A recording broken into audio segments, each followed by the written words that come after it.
So far, we have installed to the point that everything works and we can access the platform, and that's it. That's everything that was interesting so far.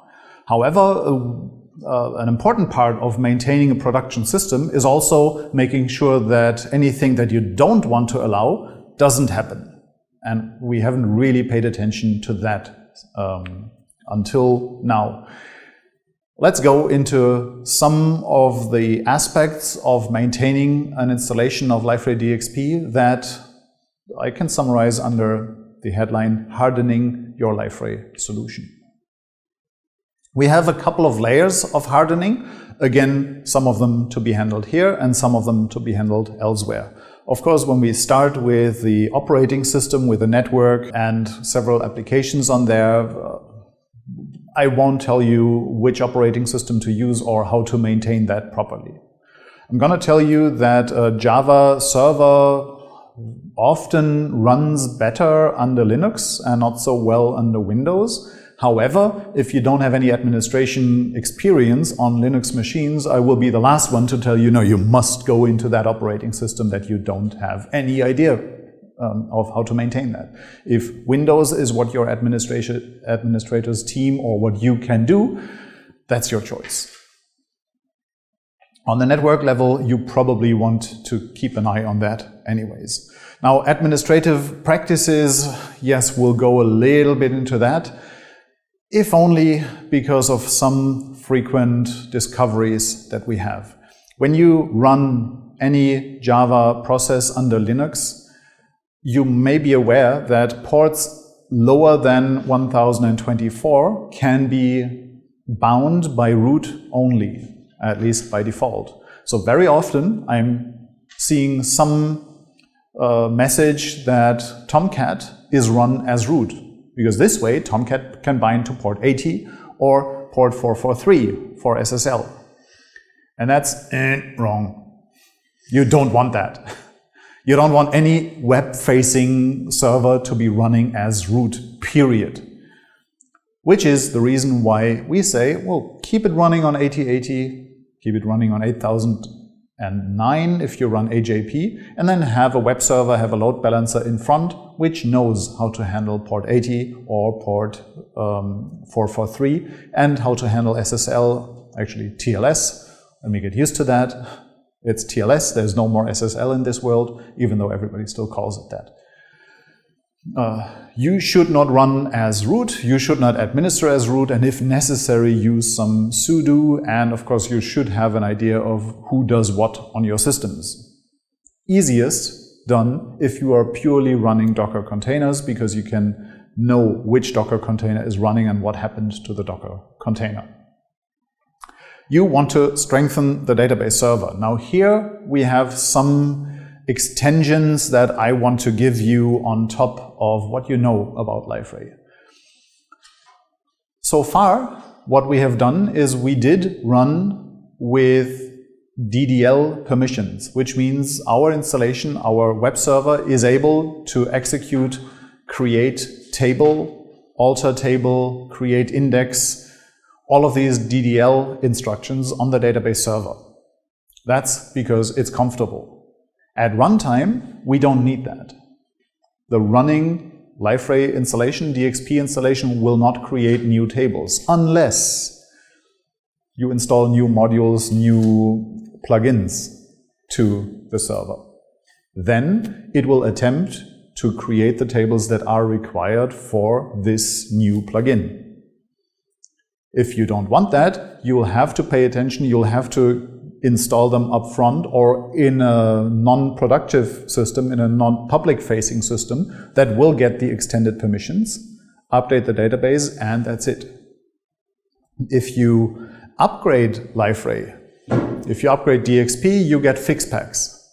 And when you get a fix pack, that most likely does not change anything on the database. Every fix pack documents what it does, and most of the fix packs don't do anything to the database, definitely not to the structure. We have some heavy fix packs, so-called heavy fix packs, that will continue or that will contain database upgrades.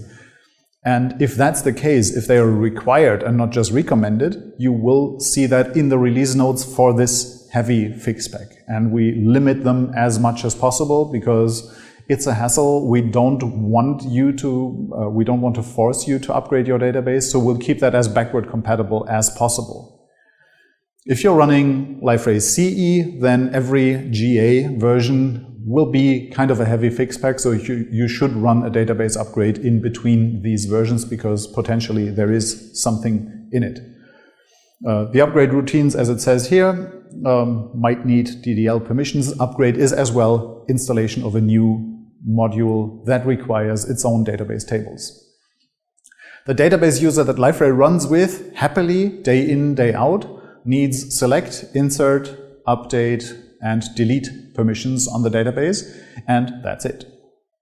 That's the main information that I have for the database, the very basic information. Then going further into basic settings. Basic settings is, well, be aware what you want to configure in your instance. We're in the hardening chapter, so we're trying to administer down. Less things should work. One of them is the portal property company security strangers equals false. Why would you want to have strangers? Well, if you're running an intranet that is completely fueled by your own LDAP system, you don't want anybody to register on your portal anyways, and especially no one with an outside email address. So you can easily switch that to false. If you are running with your own LDAP, you don't want any external OpenID authentication, like a Google authentication or something like that. If you don't want profile pages where people can do stuff on their own, then you can completely switch them off and just not create them when there's a new user. And these are the user personal, public, and private pages.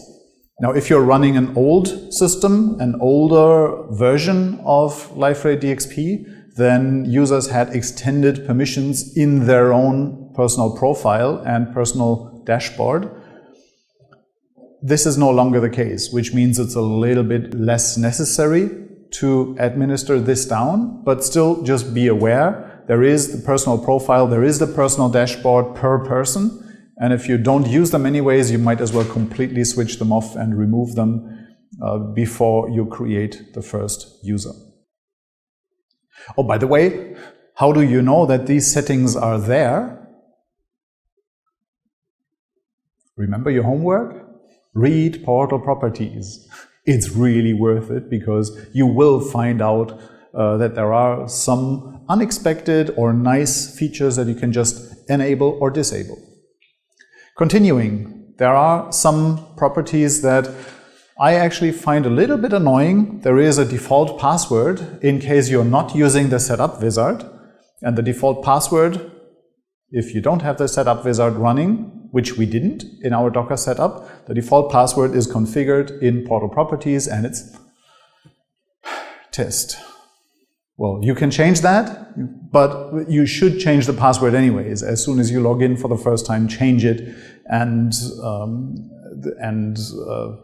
well, make sure it's never used again, but you can be sure that nobody tries signing in with a default password immediately if you just set the default admin password to something else and then only you know this. And in this case, I would say it's not even bad that the default password is written to disk in clear text because you should change it anyways. It's just what gets created for the default, while the account is created, and then immediately it should be changed anyways. The next, as we're talking about passwords, is the password encryption or so-called hashing algorithm. The default in the current versions of Liferay DXP is, and I always have to read this, PBKDF2 with HMAC SHA1 128,000. What does that mean? It's 128,000 round hashing that is deliberately hard to compute and deliberately hard to brute force back into clear text. Well, you can't brute force back, but you can try dictionary attacks on your password database. So if this password database ever gets leaked out and somebody has the hashes, it will be deliberately hard to calculate clear text passwords, so it takes a long time. And this is basically the current industry standard that we have configured here, but be aware, it is deliberately hard to compute. If you are running an intranet, which has thousands of people coming in at 8 o'clock in the morning and signing in between 8 and 8:02, this is deliberately hard on the CPU. You will limit your performance of the server. And it won't be anything that you can tune, because that's the point. This is a deliberately hard password hashing algorithm. It works well if everybody signs up or signs in well spread out through the day. And if everybody signs in at the same time, you should use something else. In terms of hardening, we can easily go, this is an excursus that is not on the slides, but in case of hardening, we can easily go into that configuration. My recommendation is to use a single sign-on system, any external single sign-on system, or rely on LDAP. If you authenticate against LDAP, Liferay DXP will delegate password validation to your LDAP server. However it's configured there. If your LDAP server uses the same hashing algorithm, good luck, it will do the same work.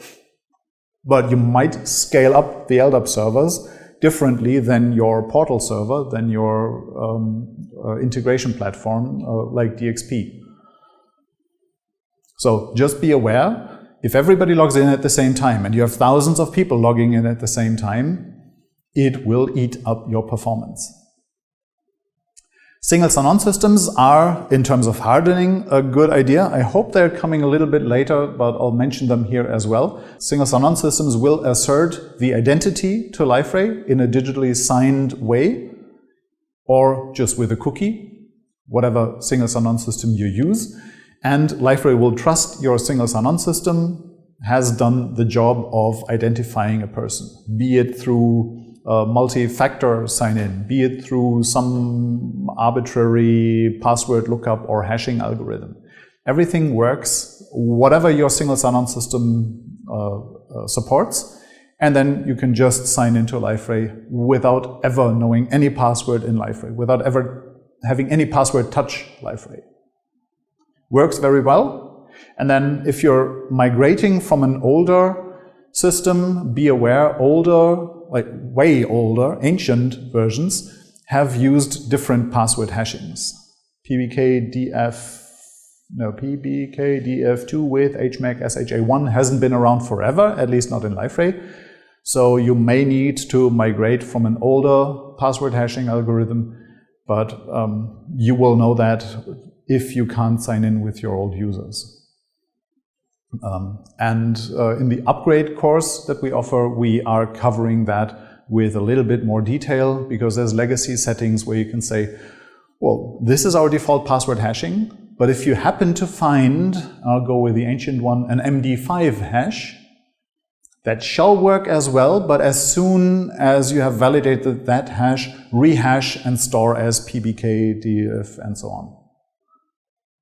So if they are still in that old hashing algorithm, I can't remember which exactly that was, that's why I'm just using the ancient MD5, then it will work for one more time and then be the proper hash, which is exactly here on this slide. There you have some of the legacy encryptions. Legacy basically is the one, try this. If the default one doesn't work, then try whatever you have configured here. It's typically just one, whatever you've used in an old system, and then rehash and store the properly hashed password.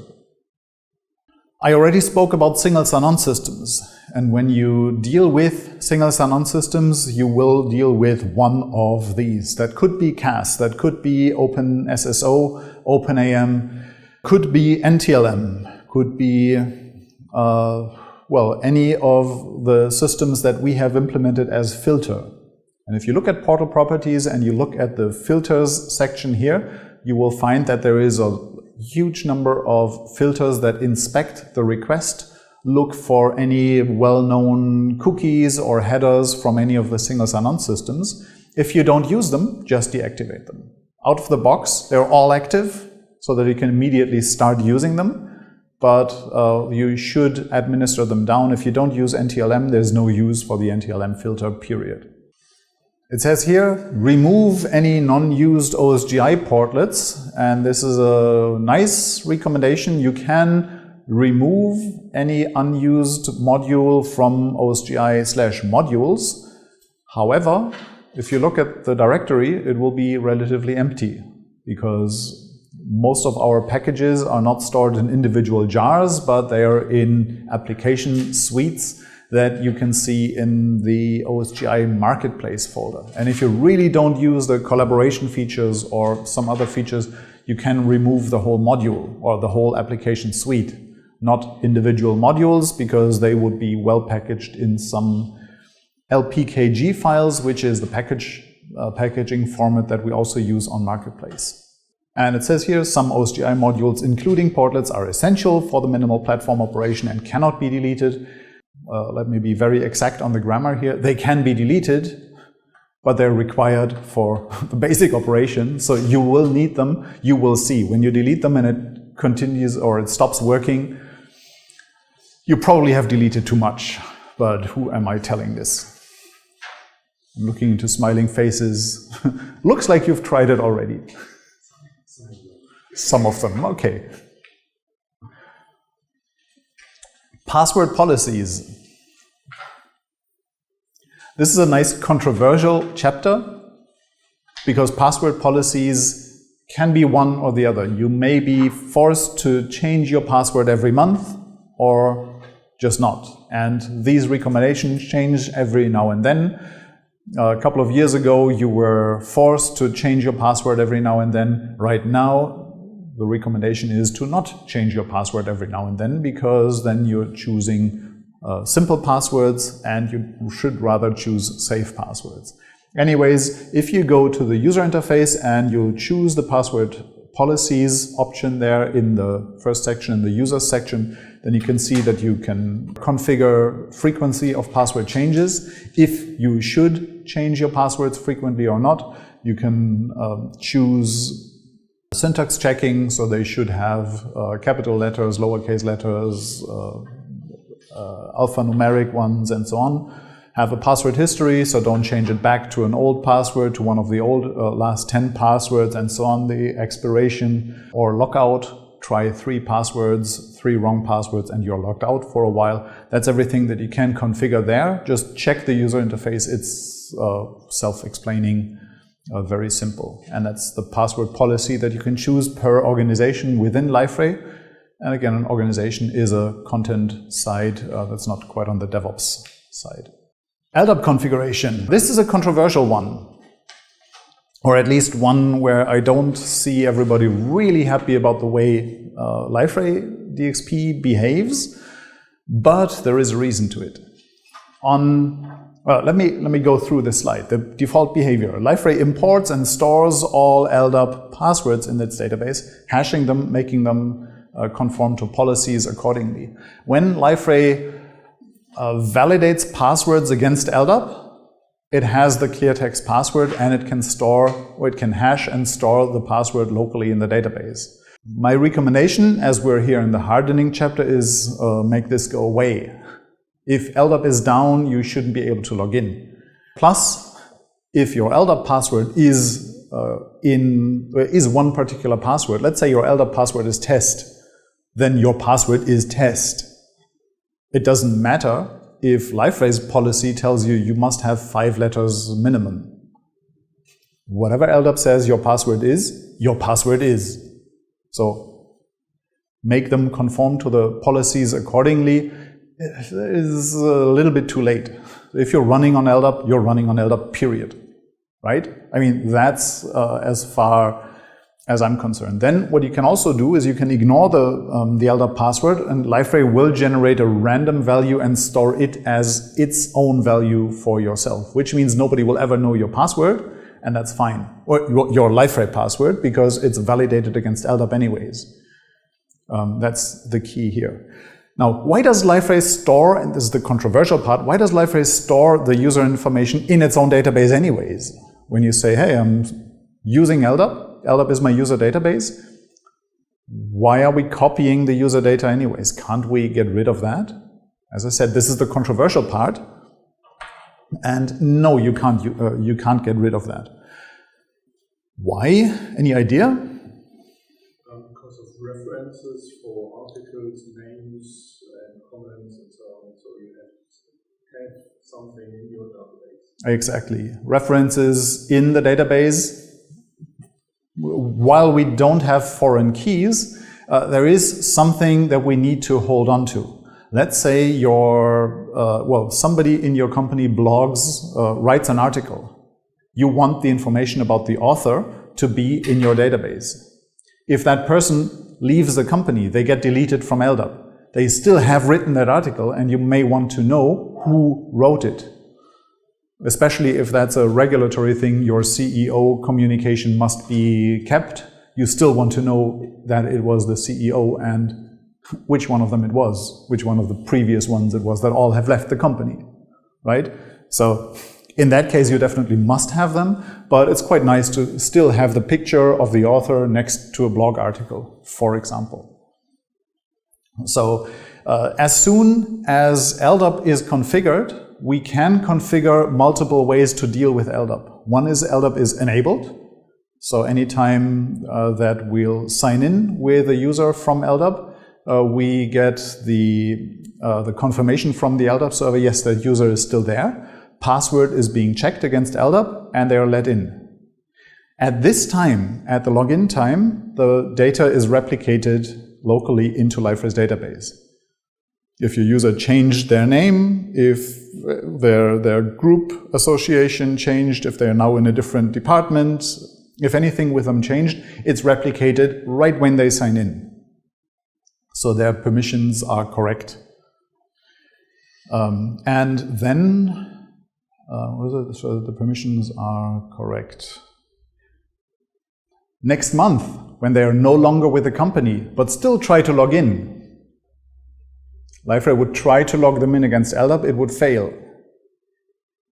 Now, as we're still on the LDAP configurations slide, where it says we'll import the password from LDAP, this is what I don't recommend. I'd rather say, if you configure LDAP, make LDAP required. Because this way, the user can't log in anymore, they're removed from LDAP, and they might still be in the Liferay database, but they can't log into Liferay because the password validation stops. So there's an LDAP enabled and there's an LDAP required.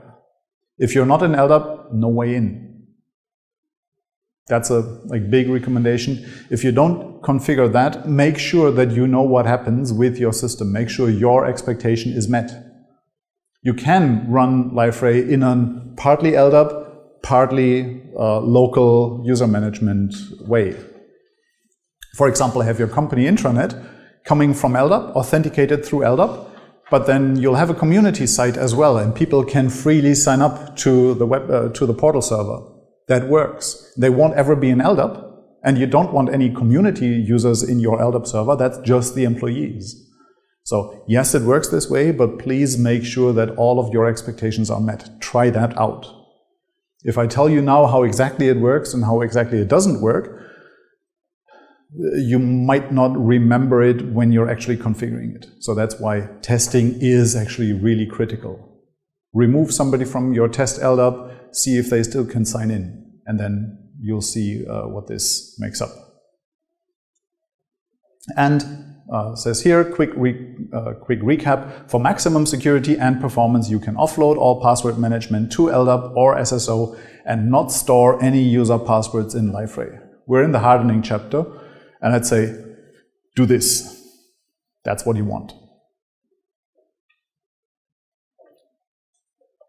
Now, coming back to the other layers where you want to have something configured, and I'm only touching them: load balancers, web servers, Java EE servers, document repositories, search servers, databases. You do not want anything apart from the front load balancers or web servers, whatever you're running in front, exposed to the internet. so many just public databases out there bound to the public IP, not behind a firewall because everybody's running their own servers somewhere, not firewall to the internet. And it's so comfortable to do that because everything just works, but it's not only comfortable for you, it's also comfortable for anybody else. And just publishing a database on the web means there's not even a data breach because you're publishing that database to the web, and it just shouldn't happen.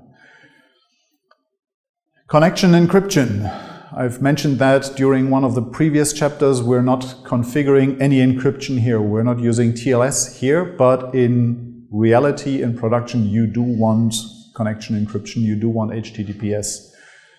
We're recording this in 2019, and I would say there's no more use for HTTP these days. It's only HTTPS. If you have anything to protect, it's HTTPS, and at least it's your password. Even if it's only the password test, you still want to protect that to not show off that you're using that password. So you want to keep that secret. Nobody should know that you're still using test as the password. Security properties, we have a couple of suggestions here. You should definitely use the application servers JNDI publishing of your data source so that you don't have any password for your database in Liferay. Make sure that you know if you want people to be able to sign up for their own account or not. Let me give you the one example. If you go to liferay.com or now to liferay.dev, then that's the community site. And when you want to sign in there, but you don't have an account, you can create yourself an account.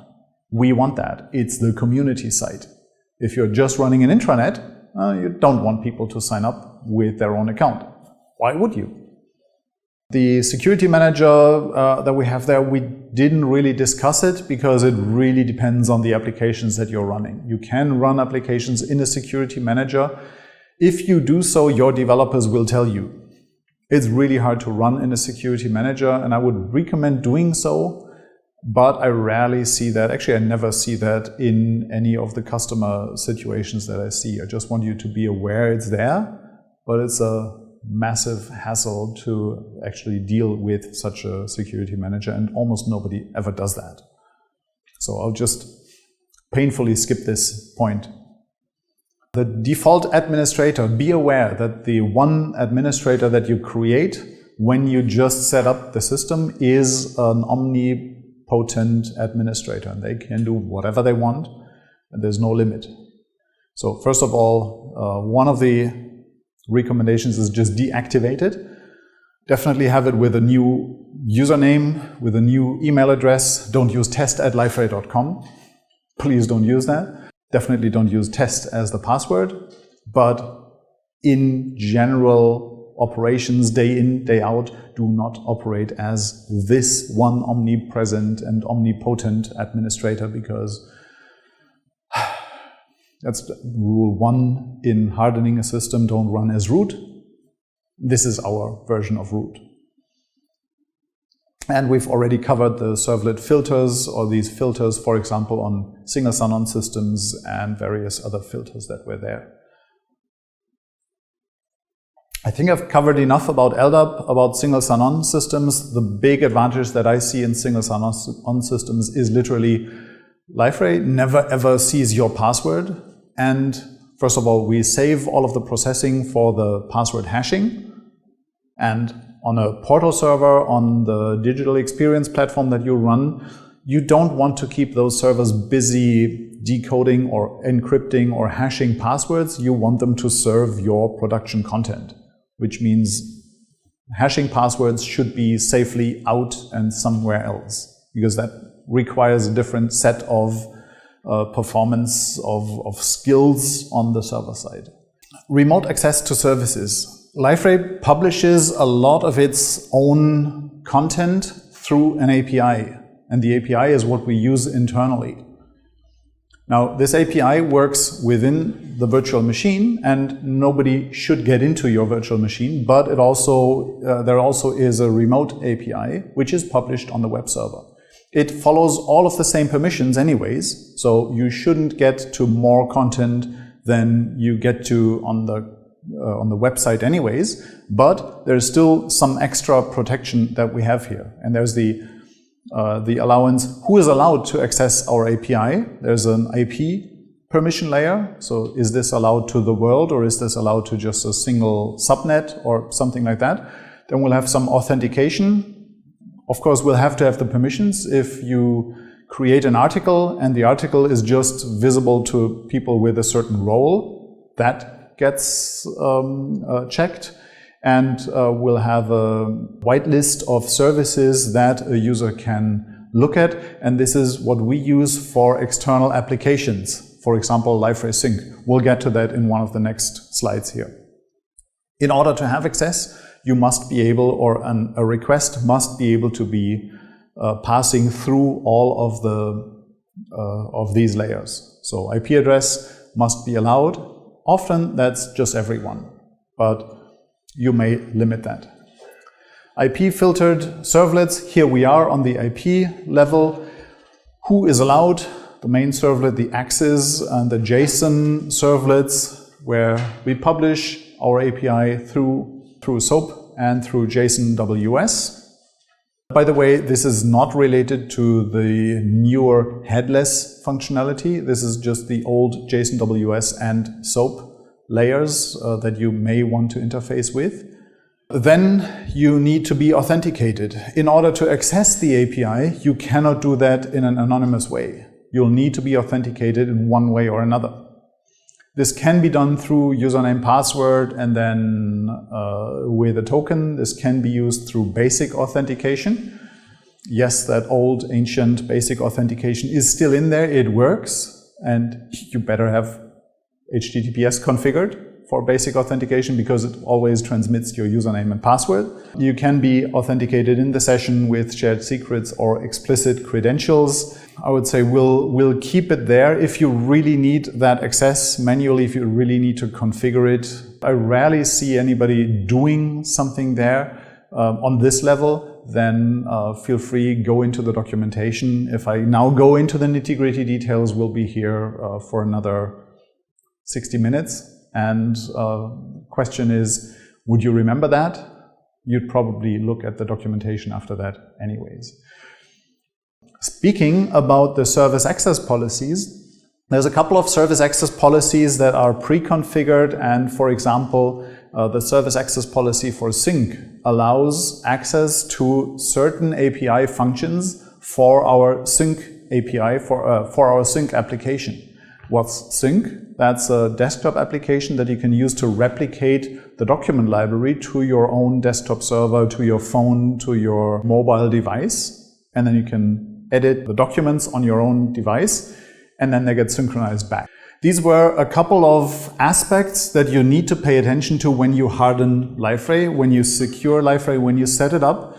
Then, well, again, be sure that, first of all, everything you want to work works. That's easy to test. But also be sure that everything that you don't want to work doesn't work. And be sure that you're using the proper access protocol, HTTPS. Yes, we didn't cover that here, but I would say that's a given. Nobody these days wants to have HTTP anymore. And be sure that you know your load profile. If people really sign in to your Liferay system all at the same time, and it's thousands of people, make sure to load test your system.